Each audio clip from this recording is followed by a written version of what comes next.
அனைவருக்கும் வணக்கம். இன்றைய ஆன்மீக பதிவில் நம்ம பார்க்க போகிறது நாக சதுர்த்தி, கருட பஞ்சமி. இந்த இரண்டு பண்டிகைகளும் ஒன்றுடன் ஒன்று தொடர்புடையதா? இந்த நாக சதுர்த்தியும் கருட பஞ்சமியும் உருவான கதை என்ன, வரலாறு பற்றி நம்ம தெரிஞ்சுக்கலாம் வாங்க. ஒவ்வொரு ஆண்டும் ஆடி அமாவாசைக்கு பிறகு வர்ற வளர்பிறை சதுர்த்தியில் நாக சதுர்த்தியும் அதற்கு மறுநாள் கருட பஞ்சமி அல்லது நாக பஞ்சமி அப்படின்னு சொல்லப்படுற விரதங்கள் கடைபிடிக்கப்படுகின்றன. இவைகள் பொதுவாக நாகதோஷம் அல்லது சர்ப்பதோஷத்தில் இருந்து விடுபட கடைபிடிக்கப்படும் மிக முக்கியமான விரதங்களில் ஒன்று. இந்த விரதத்தை கடைபிடிப்பவர்களின் எண்ணிக்கை சமீப காலமாக ஜாஸ்தி ஆகிட்டே வருது. நாக சதுர்த்தி, கருட பஞ்சமியில் விரதம் இருக்கிறவங்களுக்கு நாகதோஷம், வாழ்வில் மங்கள காரியங்களில் இருக்கும் தடைகள், நாகங்களால் ஏற்பட்ட சாபங்கள், வாழ்க்கையில் இருக்கும் பலவிதமான பிரச்சனைகள் இவை எல்லாம் தீர்ந்துவிடும். இந்த நாக சதுர்த்தியும் கருட பஞ்சமியும் எதற்காக கொண்டாடப்படுகின்றன, இவை உருவான காரணங்கள் என்ன, அவற்றின் வரலாற்று கதைகளை பற்றி நம்ம தெரிஞ்சுக்கலாமா? நாக சதுர்த்தியும் கருட பஞ்சமியும் இந்த இரண்டு விரத நாட்களுமே ஒன்றுடன் ஒன்று தொடர்புடையது அப்படின்னே சொல்லலாம். கடக நட்சத்திரத்தில் இருக்கும் சந்திரன் மகம் மற்றும் பூரம் நட்சத்திரத்தில் ஆடி அமாவாசைக்கு பிறகு வரும் வளர்பிறையில் வரும் நாக சதுர்த்தி என்பது நாகர்களை வழிபடுவதற்கும், கருட பஞ்சமி என்பது கருடனை வழிபடுவதற்கும் உரிய நாளாக கருதப்படுகின்றது. இந்த நாட்களில் உருவானதற்கு மிகப்பெரிய வரலாறு இருக்குங்க.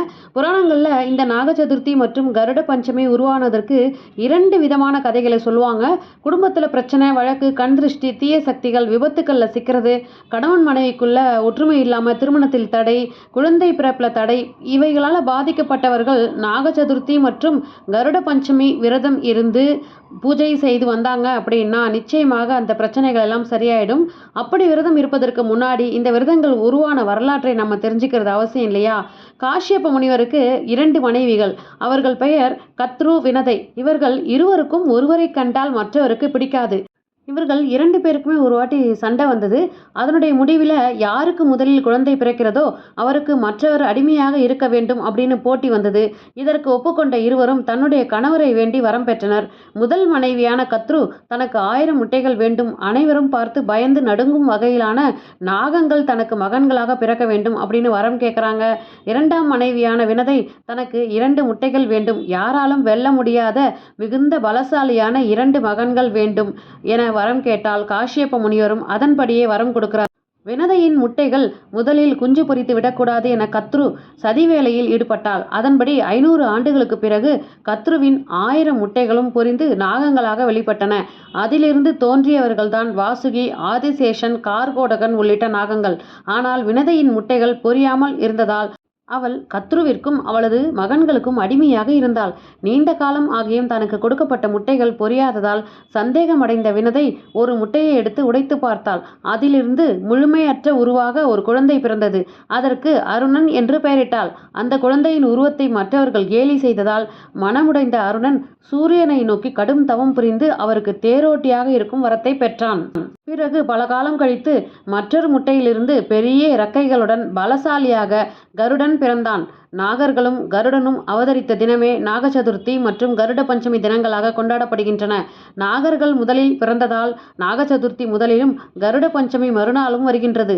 தன்னுடைய தாய் அடிமையாக இருப்பதைக் கண்டு மனம் வேதனை அடைந்த கருடன் கடும் தவம் இருந்து மகாவிஷ்ணுவிற்கு வாகனமாக இருக்கும் வரத்தை பெற்றார். அத்தோடு தன்னுடைய தாயையும் அடிமைத்தனத்திலிருந்து மீட்டார். அடுத்த கதையாக நீங்கள் பார்க்க போகிறது, தன்னுடைய தாய் நாகர்களுக்கு அடிமையாக இருக்கிறது பற்றி தாயிடம் காரணம் கேட்டான் கருடன்.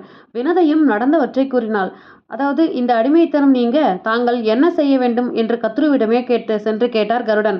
அதற்கு அவள் தேவலோகத்தில் இருக்கும் அமிர்த கலசத்தை எடுத்து வந்து கொடுத்தால் அடிமைத்தனம் நீங்கும் அப்படின்னு சொல்றா. அதன்படி கருடனும் பலருடன் கடுமையாக சண்டையிட்டு அமிர்த கலசத்தை எடுத்து வந்து தன்னுடைய தாயை அடிமைத்தனத்திலிருந்து மீட்டார்.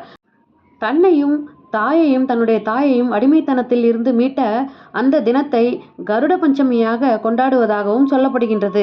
இவ்வளவு சிறப்புகள் மிக்க இந்த நாக சதுர்த்தி அன்னைக்கு காலையில் நீங்கள் நாகர்கள் இருக்கிற அந்த கோவிலுக்கு போயிட்டு புத்துக்கு பால் விட்டுட்டு அபிஷேகம்லாம் பண்ணிவிட்டு, தண்ணியால் அபிஷேகம், பால் அபிஷேகம்லாம் பண்ணிவிட்டு, மஞ்சள் குங்குமம் பூக்களால் அலங்காரம் பண்ணிவிட்டு, உங்களால் முடிஞ்சது வெத்தலைப்பாக்கு பழம் நைவேத்தியம் அங்கே அம்மனுக்கு பண்ணிவிட்டு, பொங்கல் நைவேத்தியம் நீங்கள் கொண்டு போனாலும் வீட்டில் செஞ்சுட்டு நீங்கள் எடுத்துகிட்டு போனாலும் பரவாயில்ல.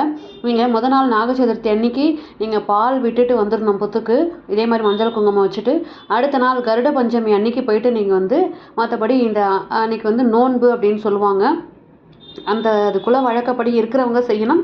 மற்றவங்க வந்து நீங்கள் வந்து எப்பவும் போல் முத நாள் செஞ்ச மாதிரியே பூஜையை அடுத்த நாளும் செஞ்சுட்டு வெற்றிலைப்பாக்கு பழம் நைவேத்தியம் பண்ணிவிட்டு நீங்கள் வந்து கற்பூர தூப தீப ஆராதனை காமிச்சிட்டு அங்கே இருக்கிற புத்து மண்ணை எடுத்துகிட்டு நீங்கள் வீட்டுக்கு வந்து உங்கள் வீட்டில் இருக்கிற கூட பிறந்தவங்க எல்லாருக்குமே நீங்கள் வந்து அந்த புத்து மண் குங்குமத்தோடு நீங்கள் வச்சு விட்டுருங்க. அவங்க நல்லா இருக்கணும்னு வேண்டிக்கோங்க அந்த நாள் அன்னைக்கு. இதுக்கு இன்னொரு கதையும் இருக்குது. அந்த கதை என்ன அப்படிங்கிறத நான் அடுத்த பதிவில் உங்களுக்கு சொல்கிறேன். இந்த பதிவு பிடிச்சிருந்ததுன்னா இந்த பதிவுக்கு ஒரு லைக் கொடுத்துட்டு உங்கள் ஃப்ரெண்ட்ஸ் அண்ட் ஃபேமிலிக்கு ஷேர் பண்ணி பாருங்கள். மீண்டும் அடுத்த பதிவில் சந்திக்கிறேன்.